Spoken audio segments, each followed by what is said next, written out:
Tim, welcome to our channel. Thanks for logging on. Today we're discussing the great Audemars Piguet Royal Oak Offshore Juan Pablo Montoya limited edition. This limited edition of 1,000 pieces from 2004 can be seen and purchased on our website. And if you enjoy these videos, please subscribe to our YouTube channel. You can also click on the card for this watch and see our full listing for the timepiece with additional accessories included, high-resolution images, and naturally complete pricing details for this timepiece.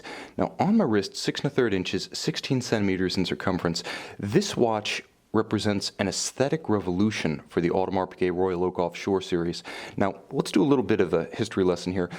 The first watches associated with automakers were probably custom commissions by Enzo Ferrari during the 1950s with many brands. By the 1990s, with the Omega Schumacher series, we had begun to associate individual watch models with branding agreements that tied into special drivers in the sport, special personalities in motorsports. And of course, with the Girard-Perregaux Ferrari series from 1994 to 2004, we saw co-branding of a brand and a watch that is a car brand and a watch brand in a single product.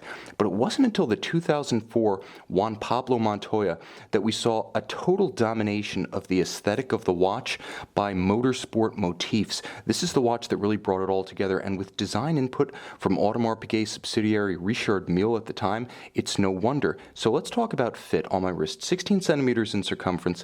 We're talking about a watch that's actually between 42 and 44. Because of the unconventional shape, this was the first of the Royal Oak Offshores with the bolstered flanks underneath a sort of rectangular crown guard arrangement. The rectangular pushers, the squared off rectangular crown guard form, all of this started with the Juan Pablo Montoya in 2004. It's more massive and it extends the case such that it's not precisely a 42 and it's not precisely the 44 that became a regular feature after 2011. It's in between the two. Now the watch is 15.5 millimeters thick. There are two ways to measure it lug to lug. If you just measure the ends of the lugs, so you just measure the absolute edge of the case, you're going to get something approximating 53 millimeters. Now, if you actually measure the plots that join the strap to the case, they don't fold down completely, so they flare a bit. They create a little bit of virtual diameter. Those extend the flanks of the case to almost 58 millimeters across the wrist, so it wears large, but it is titanium. This is part of the 1,000 unit titanium issue from the 2004 special series, titanium, rose gold, and platinum. This is by far the most wearable from a mass on the wrist perspective. You'll note how the stitching on the strap recalls the look of vintage automobiles, but at the same time, so you'll see this sort of stitch pattern in vintage automobile upholstery, driving gloves, steering wheels. It also pays homage to the modern Nomex driving suit. Now you'll note that not only do we have those Nomex driving suit cues on the strap, but we have plots, the plot joiners, that are actually designed to look like gas pedals within the automotive cockpit. You'll also note the vents inset in the chronograph pushers. You'll note how the crown itself looks like the center nut of Formula One wheel attachment, so the center nut binding the wheel to the car. A single air gun removes it, a single air gun places the new tire on. You'll also note the use of carbon fiber in the bezel, carbon fiber in the hoods of the pusher shoulders. You'll note the use of relieved channels for bolts that are very much of an assembly character. They look like what you'll find underneath the hood on the engine block of a Formula One power plant. And it continues on the dial, where you can see the Colombian flag colors of Juan Pablo Montoya, and the Grand Tapisserie features an inset waving flag motif. Whether it's the Colombian flag or the checkered flag, this much is certain. It's on a watch that spares no detail to emphasize its motorsports associations, and that continues on the caseback.